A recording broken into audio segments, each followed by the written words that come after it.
Hey, I just got in my Tale of Beasts and Borders book, and I'm going to be doing chapter by chapter readings. So today I'm going to start with chapter 1.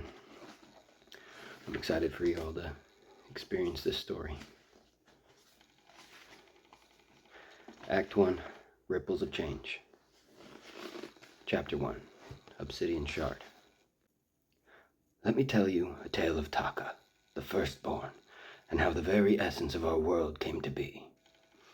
I don't even try to contain the smile that weaves its way across my cheeks as I listen to my Uncle Tornu begin telling one of his stories, settling into the cushion of grass beneath the ancient oak, joining 12 other kids and teens. I run a hand through my unruly dark hair, pushing it out of my eyes. My lanky frame, unusual among our stockier tribesmen, shifts restlessly on the ground, eager for the adventure in Tornu's words. To my left, I notice the twins, Kyra and Chiron, their heads bent close together as they whispered excitedly.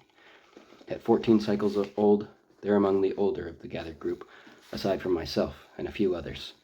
But their energy is infectious. Kyra's eyes, a vibrant green that seems to change shade with her mood, sparkle with mischief as she nudges her brother, pointing at something in the distance. Her long dark hair is braided intricately, adorned with small wooden beads that click softly as she moves. Chiron, always the more serious of the two, tries to shush her, but I can see the smile tugging at the corners of his mouth. His hair is shoulder-length and wavy. Most boys don't ever cut their hair until their proving cycle, and his arms already show the beginning of the muscular build that marks our tribe's best hunters. He's going to out-hunt even Norn, I'm almost sure of it, and I can't wait to see the smug look on Norn's proud face when he's beaten by a kid 7 cycles younger. It's not like Norn is an ass or anything, but he could definitely benefit from being brought down a few notches. In the time before time, when the earth was as bare as a winter branch, Roan, the Creator, breathed life into the shapeless space. From his breath came the Ancient Ones, each as unique as the leaves on the tree. Weka, sturdy as the mountain. Pili, wise as the oldest forest. Grod, balanced as the turning seasons. Tuk, mysterious as the depths of our still lake. And Vortul, unpredictable as a summer storm. My heart pounds as I recall the names of the Ancient Ones we revere, names I've heard over and over again throughout my life, in the numerous stories that Tornu tells. I watch Tornu's bronze, weathered face for his telltale, momentary twitch of a smirk that I recognize as the indicator he is nearing his favorite part. My eyes flick to Lali, a girl my age who sits apart from the others, her gaze fixed not on Tornu, but on the horizon. There's a hardness in her dark, almost black eyes, something that doesn't quite fit with her age. Her skin is tanned from long hours in the sun, and her hands bear the calluses of someone who's no stranger to hard work. I've always wondered if she's trying to see beyond the borders of our village, like she's searching for something or someone she knows is not coming. As Tornu continues his tale, I notice little Suro, barely 5 cycles old, wiggling in his mother Tekla's lap. His round face, still soft with baby fat, is a picture of wonder, wide brown eyes drinking in every word. His unruly mop of curly hair, the same rich brown as his mother's, bounces with every excited movement. Tekla, her belly swollen with child, gently strokes his hair, her own expression a mix of contentment and weariness. Despite the challenges of pregnancy, she never misses these gatherings, always eager for her son to learn the stories of our people. Her long, dark hair is tied back in a practical bun, and her hands, resting protectively on her belly, show the signs of a life dedicated to caring for others. Roan spoke to his Ancient Ones, his voice like rolling thunder across the plains. "Go forth," he said, "and shape this world." And so they did, each leaving their mark on the land like a Dracolith's claw on tree bark. The air is thick with the scent of pine and wild herbs, and a gentle breeze carries the distant sound of the lake lapping at its shores. The rough bark of the ancient oak presses against my back, grounding me in the moment as Tornu's rhythmic, rich, baritone voice fills the air, lowering to a peaceful hush just above a whisper. But Roan had one more gift to give. With hands gentle as a mother deer tending her fawn, he molded the earth and breathed life into it.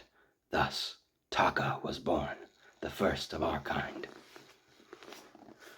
I glance about as the children around me wriggle, their faces lighting up with pride. Kyra and Chiron exchange excited looks, their hands clasped together in shared enthusiasm. Suro, unable to contain himself any longer, bounces in Tekla's lap, clapping his tiny hands. "Taka! Taka!" he chirps, earning a gentle shush and a loving smile from his mother. All but Lolly show excitement. Her eyes roll while she whittles a stick into a sharp point. If I had to guess, I'd say she's just bored. She's heard these stories almost as many times as I have, only she's never been one for stories and legends. Her focus has always been drawn more towards the daily needs of our tribe and what actions she can take presently to further our overall survival. It's probably the only thing I admire about her. Everything else in that girl seems to be pure malice. She's sure to be one of our most aggressive huntresses after her proving, and one of her favorite hobbies is following me around and mocking me at every opportunity that presents itself, and creating opportunities to mock me when none arise on their own. But with how different I am from the rest of our tribe, she doesn't have to create those opportunities very often. I turn my gaze back to my uncle, noticing the small cluster of silver hairs that has untangled itself from his headband and bounces in tandem with his exaggerated movements. Tornu's face is a roadmap of wrinkles, each line telling a story of laughter, worry, and wisdom accumulated over the years. His eyes, a deep brown that seem to hold the weight of all the tales he's ever told, sparkle with enthusiasm as he weaves his story. As he continues the tale, Kyra leans forward, her eyes shining with excitement. Chiron, though trying to maintain his composure, can't hide the eager tilt of his head as he hangs on every word. Their contrasting reactions, Kyra's open enthusiasm and Chiron's restrained interest, remind me of the balance Tornu often speaks of in his tales. Taka walked the new world, learning its ways as a young hunter learns to track. He watched the ancient ones at work, his eyes bright with wonder. Weka raised mountains with a gesture. Pili seeded forests with a whisper. Grodd balanced day and night with a thought, and Tuk wove the mystery of death and rebirth into the fabric of life. But Vortul, Vortul was different. Like a wolf eyeing the weakest in the herd, he saw Taka and schemed. I smirk, having heard my uncle tell this story countless times in my 16 cycles of life. But I watch as the younger children squirm and exchange frightened glances amongst each other at the description of the wicked Vortul. Out of the corner of my eye, I notice Lolly spearing a harmless grass snake through the head with her newly crafted poking stick, lifting the snake just inches above her face as she examines her fresh kill before tossing the stick, snake and all, behind her into the bushes. My stomach turns with revulsion as I grimace and focus my attention back on my uncle's story. One day, Uncle Tornu continues, making grand gestures in his standard storytelling manner, as Taka journeyed across a vast plain. Storm clouds gathered, dark as night. Lightning struck the earth, and from the scorched ground rose Taka's brother, molded by Vortul's chaos. Lolly shifts forward in her seat, clearly anticipating her favorite part of this story. I'm not surprised in the slightest. As for me, I clench my fists and press them hard into my thighs. This part always makes me feel uneasy. I'm sure there will be bruises on my legs tomorrow, but I can't keep myself from pressing harder in a vain attempt to calm my nerves. Brother, the newcomer said, his voice smooth as river stones, let us rule this world together. But Taka, wise as he was young, refused. This world is not ours to rule, but to tend, like a garden that feeds us all. I squeeze my eyes shut tight, holding my breath as I await what comes next.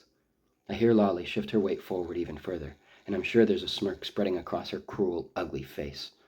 Suro gasps at all the right moments, his little hands gripping Tekla's arm. She winces slightly at his tight grasp, but doesn't interrupt, her own face a mix of pain and joy, the discomfort of late pregnancy warring with the pleasure of sharing this moment with her son. Angered, the brother attacked, his fury like a raging flood. They fought, their struggle shaking the very foundations of the earth.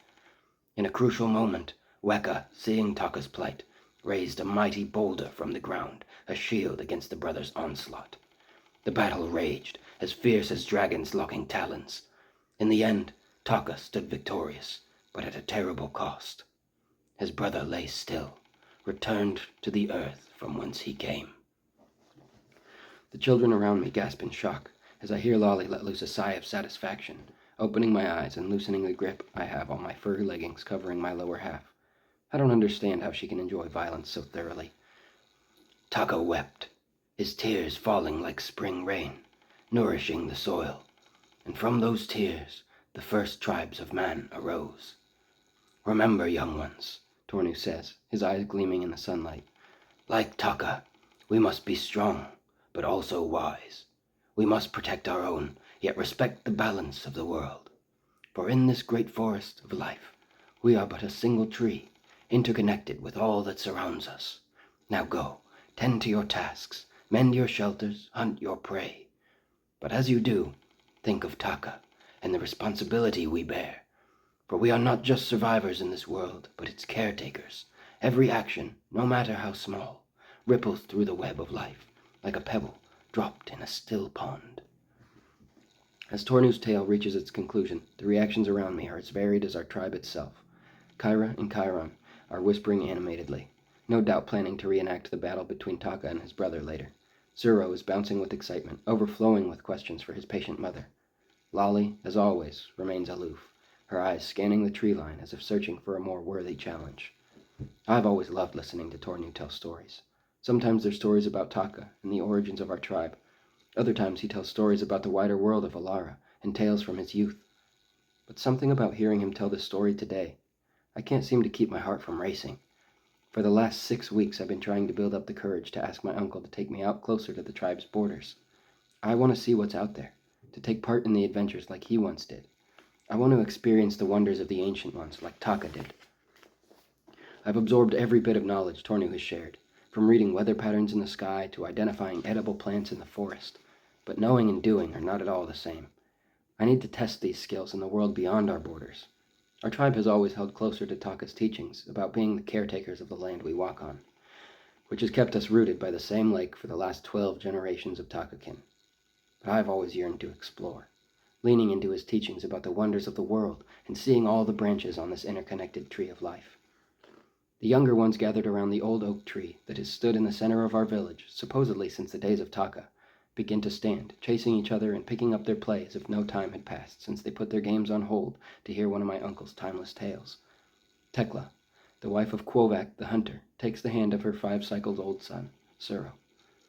The boy's eyes are wide with wonder, still lost in the world of Tornu's tale. Tekla's free hand rests on her swollen belly. Her face, though weary, carries a soft smile as she gently tugs Suro along. Suro stumbles, tripping over a small lump in the earth, but Tekla's grip keeps him upright. They make their way back to their hut, a sturdy structure near the edge of the village that Quovac built with his own hands. I watch them go, a pang of something. Envy, longing, twisting in my gut. Suro's childish innocence, Tekla's maternal warmth. It's a glimpse of a life I've never known, a reminder of the family I lost as a young child. My gaze drifts, and I catch Lolly glowering at me. Her dark eyes are narrowed, her jaw clenched tight. I wonder what she's pissed about this time, but, of course, I'm not left to wonder for long. "Hey, Twig!" she calls in my direction. I roll my eyes as I feel every muscle in my neck and shoulders tense. I loathe any amount of conversation with this brat. "What, Lolly?" I sigh, bracing myself for whatever insult or challenge she's about to throw my way. She saunters over, twirling her sharpened bone knife between her fingers. "Daydreaming about adventures again? What, are you still a child? When are you going to realize that your place is here, doing real work with me and the rest of your peers for the good of the tribe?" She knows damn well that Ansel, our chief, has given me the freedom to learn from my uncle, rather than toiling in the dirt with the others. The frail build that has hampered me since my birth doesn't much permit manual labor. My mother and father were both afflicted with a sickness that has taken too many of our tribe over the generations, claiming too many of our tribesmen to count, all in the name of Tuk. My mother's sickness when nursing me led to my body not fully developing as quickly as most. I open my mouth to retort, but Tornu's hand on my shoulder stops me. "Now, Lolly," he says, his voice gentle but firm. "Each member of the Takakin contributes in our own way. Yoren's curiosity about our world is a valuable trait, a trait I am nearly certain you could learn much from." Lolly scoffs and walks away, but I can feel her eyes on me as she goes. There's definitely a part of me that wants to call out after her and drive the point home, just for good measure. But I'd honestly rather not invite more of her scorn today. Instead, I turn to thank Tornu, but the words catch in my throat as I see the knowing look in his eyes. "It's not worth it, my boy, I promise. You'd do best to just ignore her mockery." Changing the subject, he prods gently. "You have questions, don't you, Yoren?" I nod, my heart racing. "Uncle, I want to know more about the world beyond our borders, about the Ancient Ones, about the lands that Taka walked. I've almost reached my proving cycle, and as much as I love listening to your stories, simply hearing about it all isn't enough anymore. Can you take me? The proving. I've thought this conversation through time and time again in my head, but saying it out loud makes my stomach churn. My heartbeat grows so loud I'm afraid Tornu will hear it and mistake it for a war drum. My thoughts spiral, thinking about the time when every Takakan youth must demonstrate their worth to the tribe. The transition to adulthood. For most, it means showing prowess in hunting or performing a great feat of strength or endurance. But for me, I'm not sure what it'll mean. How can I prove my worth when my body isn't built for the traditional tasks? Perhaps this is why I'm so eager to explore, to find a way to contribute that's uniquely mine. I just hope Tornu doesn't notice the color draining from my face and take it as a sign that I'm not ready to explore yet. He winces so slightly that I almost don't even notice. Scratching his bushy, silver-white and speckled gray beard, a heavy sigh resounds from his chest as he places his hand gently on my shoulder, interlacing his calloused fingers with the soft wolf fur sash that I'm wearing across my shoulder and chest, his eyes falling to the same place and glossing over, as if remembering an old wound. He gives way. I suppose you are more than likely ready to venture closer to our borders. Tell you what, I have to meet with Ansel, and if I'm not mistaken, you'll be needed for cleaning fish for the evening meal before long. But come to my hut tonight, after the evening meal. We'll talk more then. My heart leaps into my throat. I can't wait for what might come tonight. Will we go on a night exploration? Maybe we'll just be planning an exploration for another day. Either way doesn't matter to me.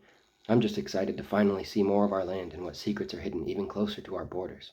I nod vigorously, smiling from ear to ear as my uncle ruffles my hair with his rough, muscular hand. As Tornu walks away, I notice Ekra, one of our tribe's elders, watching our exchange with a furrowed brow, as Lolly whispers something to her, throwing spiteful glances in my direction like venom-tipped spears. Ekra's eyes meet mine, and I can see the concern etched in the lines of her face. I quickly look away, pretending to be suddenly very interested in a nearby tree. But I can still feel the weight of her gaze on me, as if I'm shouldering the scaled carcass of a dracolith. My mind races with possibilities. What will Tornu tell me tonight? Why does Ekra look so worried? What in the void is Lolly telling her? As I head off to our food preparations pit, I can hardly tell the difference between the excitement I feel for what tonight might hold and the anxiety of what Lolly is up to. As I make my way from the massive oak, I take a deep breath to steady myself after the encounter with Lolly, and my mind races once more with the thoughts of Tornu's tales. The story of Taka and his brother always stirs something in me, a restlessness I can't quite shake. But it's not just that story that has me thinking. I remember Tornu's account of the Holdardok tribe, how they broke away from us to sail the seas. I can almost hear Tornu's voice, rich and deep. Holdar was a dreamer. He believed there was more beyond the great waters than just endless waves. Some called him mad, but others saw the fire of adventure in his eyes. The Holdardok. They left everything behind, driven by the belief that there was more to discover. Void and Vale, what I wouldn't give to have the nerve to set out on my own and make discoveries like that for myself. I often wonder, did they find new lands? Or did the sea swallow them whole, leaving no trace of their passing? Lost in thought, I nearly missed the sound of Kyra and Chiron's excited whispers nearby. As I approach, I see them huddled near the palisade, heads close together in conspiratorial discussion. I might be a couple of years older, but Kyra and Chiron seem to be two of the only people in the village around my age that actually enjoy spending time with me, that don't treat me like I'm made of glass, and I honestly can't get enough of their adventurous antics. They're both so full of life, so unburdened by the constraints that weigh me down. As I round a bend, I spot the twins near the village palisade. Hey, I call out, jogging the last few steps to reach them. What are you two fur-brains up to? Kyra turns, her eyes gleaming with barely contained excitement. Yorin, we've found something amazing. Do tell, I whisper, joining in their conspiratorial tones. A massive beehive, bigger than any we've seen before, Kyra replies excitedly. Chiron nods, his expression a mix of caution and anticipation. It's about an hour into the forest, in this old hollowed-out oak. We've been watching it for days, and we think we can get the honey. My eyebrows shoot up. The whole hive? Are you out of your minds? You'll be stung to death. Not if we do it right, Kyra insists. We've got a plan. Want to come? Her big green eyes hold my gaze as I hesitate, torn between caution and the allure of adventure. Does this plan involve not getting caught by the adults? because you know they'd skin us for it if they found out we were an hour away from the palisade.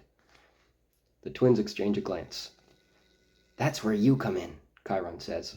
You know more about the forest than we do. With your help, we can get in and out without anyone noticing. And if anyone does notice, we just tell them we were out helping you gather herbs for Melnin. I weigh the options in my mind. It's risky, definitely against the rules. They're probably putting too much stock in my abilities, but the thought of bringing back a whole hive of honey for the tribe, it would be more than just a treat. It could prove that we're capable, that I'm capable, that we can contribute in ways the adults don't expect. Maybe I can even prove to Tornu that I'm ready to go closer to the borders before we talk about it tonight. All right, I say, my voice trembling slightly. I'm in. But we do this smart and we do it quick. I don't really feel like getting stung by bees today. As we slip through the gap in the palisade, my heart races with a mix of excitement and apprehension. Kyra and Chiron lead the way, moving with a confidence I can't help but envy.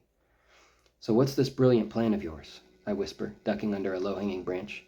Kyra grins over her shoulder. You'll see. We've got it all figured out. We trek deeper into the forest, the sounds of the village fading behind us. After about 20 minutes, Chiron holds up a hand, signaling us to stop. He points to a massive oak tree ahead, its trunk split open to reveal a dark hollow. There, he whispers. The hive's inside. I squint, noticing the steady stream of bees entering and exiting the hollow. Okay, so how exactly are we going to get the honey without being stung to death? Kyra's eyes gleam with mischief as she pulls something from her bag. With these. I stare at the objects in her hand. Are those clay pots? Kyra nods. We made them last week. They're not fired, so they'll break easily. Break? I ask, confusion clear in my voice. We're going to fill them up with water from the stream, Kyra explains. Then we'll climb up and drop them on the hive entrance. The sudden splash will confuse the bees, and we'll use that moment to grab as much of the honeycomb as we can. I blink, torn between admiration for their creativity and disbelief at the recklessness of their plan. That's actually kind of brilliant, and completely insane. That's why we need you, Chiron says. You're taller and stronger. Well, taller anyway, but you can reach the hive easier. I swallow hard, realizing what they're asking.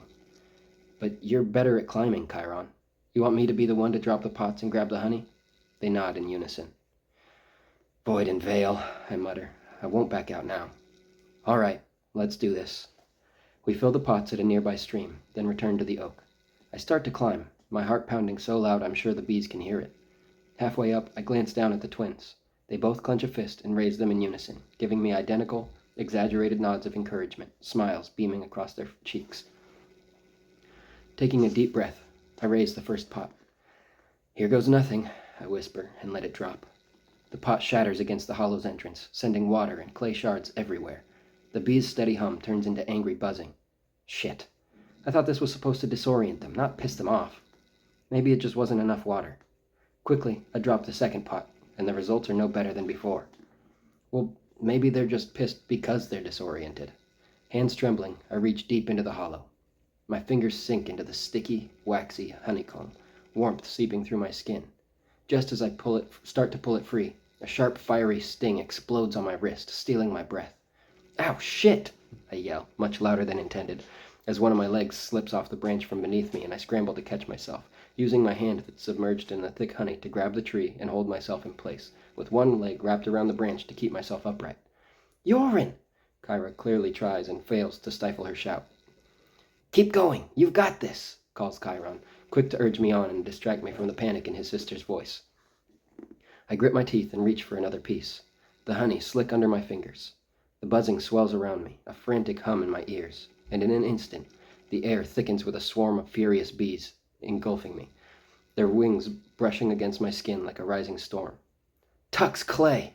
My voice cracks as I scream out in pain, fear threatening to overtake my voice. That water didn't do a thing. Yorin! Kyra shouts. Drop the honey! We'll catch it! I do as she says, letting go of the sticky combs. Through watering eyes, I see Chiron scramble to catch them in a hide bag. Another sting on my neck, then my cheek. I lose count as I start to climb down, nearly falling in my haste. Run! I yell as my feet hit the ground. We take off, swatting at the bees that follow us. We don't stop until we're well away from the hive, collapsing in a small clearing. Despite the pain of the stings, I find myself laughing. We did it. We actually did it. As we catch our breath, I notice something glinting in the dappled sunlight. Curious, I crawl over to investigate. There, stuck in a depression in the ground, is a large shard of black stone, about the length and width of my hand. It's unlike anything I've seen before, smooth, with wickedly sharp edges. "What's that?" Kyra asks, noticing my interest. I carefully pry the shard free from the earth. It's cool to the touch and feels strangely heavy for its size. "I'm not sure," I admit, turning it over in my hand. "Some kind of stone, but I've never seen one like this before." Chiron peers at it over my shoulder. "Weird. How'd it get here?" I examine the depression where I found it. The imprint in the soft earth is oddly shaped, almost like a footprint, but not quite. It's larger than any print I've seen, and it seems to be from something that walks on two legs. "Maybe it was caught in the fur of some beast and it fell?" I suggest, though the explanation feels weak even as I say it. Whatever it was, it must have been big. "We should head back," Kyra says, eyeing the shard nervously, "before anyone notices we're gone."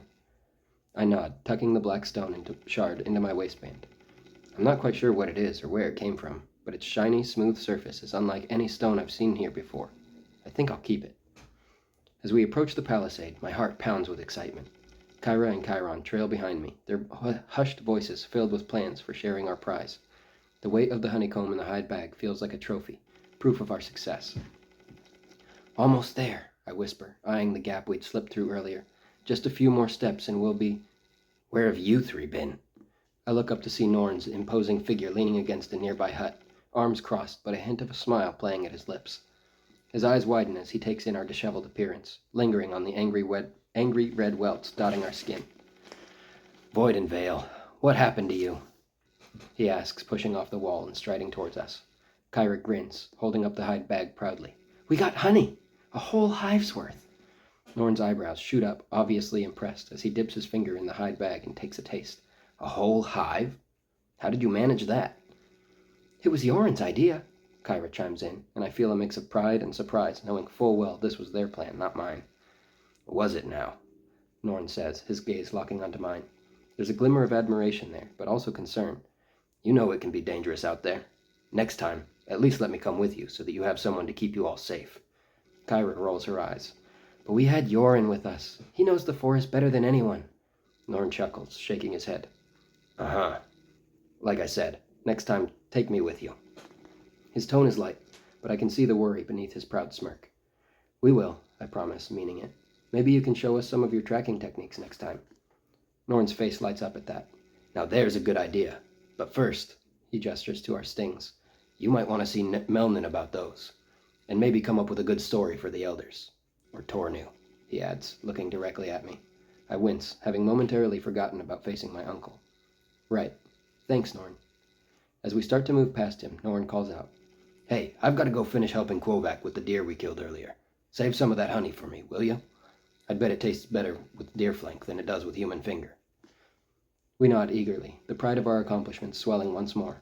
As we part ways, the twins heading off to show their parents our prize, I make my way towards Melnin's hut. Heading towards the healer's hut, the pain from the bee stings becomes more noticeable with each step. As I push aside the hide flap serving as a door, the familiar scent of herbs and poultices fills my nostrils. But instead of Melnin's weathered face, I'm greeted by Holt, her apprentice. "Yoren?" Holt's eyebrows shoot up as he takes in my appearance. "What in Roan's name happened to you?" I hesitate, suddenly aware of how ridiculous I must look. Just a little run-in with some bees. Is Melnin around?" Holt shakes his head, a hint of excitement in his eyes. "She's out gathering herbs, but I can help you. Come on, sit down." As I settle onto a woven mat, Holt bustles around, gathering supplies. I can't help but notice the spring in his step, the eager way he examines my stings. It's almost like he's enjoying this.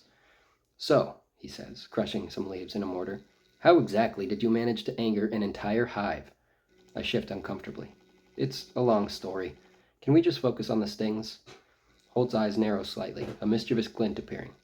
"Sure, but different types of stings require different treatments. Was it yellow jackets? Honeybees? Those nasty red wasps from the eastern part of the forest?" "Void take me. He's not going to let this go." "Honeybees," I admit, reluctantly. "We were trying to get some honey." Holt's face lights up. "Honey? Did you get any? That stuff has amazing healing properties, you know. Melnin's been wanting to experiment with it in her remedies." I feel a spark of interest despite myself. Really? I didn't know that. As Holt applies a cool, soothing paste to my stings, he launches into an enthusiastic explanation of honey's medicinal uses. I find myself relaxing, even asking questions. Maybe this isn't so bad after all. But then Holt pauses, a sly smile spreading across his face. You know, Yoren, if you wanted honey so badly, you could have just asked me. I've been practicing beekeeping techniques. I blink in surprise. You have? Why didn't I know about this? Holt shrugs, a hint of hurt flashing in his eyes. Nobody really asks me about what I do. They just see me as Melnin's shadow. Guilt washes over me. How many times have I ignored Holt, focusing only on Melnin's skills? I'm sorry, I say softly. I'd like to hear more about it if you're willing to share. Holt's face brightens, and for the next few minutes, he eagerly describes his attempts at creating a simple beehive. As he talks, I realize there's a lot more to Holt than I ever gave him credit for. There, he says finally, applying the last of the paste. That should help with the swelling and pain. But next time you want honey, come to me first, okay? We can work together, maybe even improve my hive design. I nod, a genuine smile on my face. Deal. Thanks, Holt, for everything. As I leave the hut, heading towards the fish cleaning area, I leave my pack of honey by the tanned deerskin door flap, feeling a newfound respect for Holt. Maybe I've been too quick to judge others in our tribe, too focused on my own desires for adventure, while simultaneously sulking over others in the tribe doing the same damn thing to me. The weight of the obsidian shard in my waistband reminds me of the mysteries still waiting in the forest.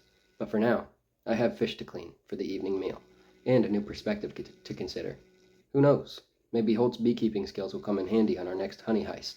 The thought makes me chuckle as I pick up my gutting knife, ready to face the rest of the day.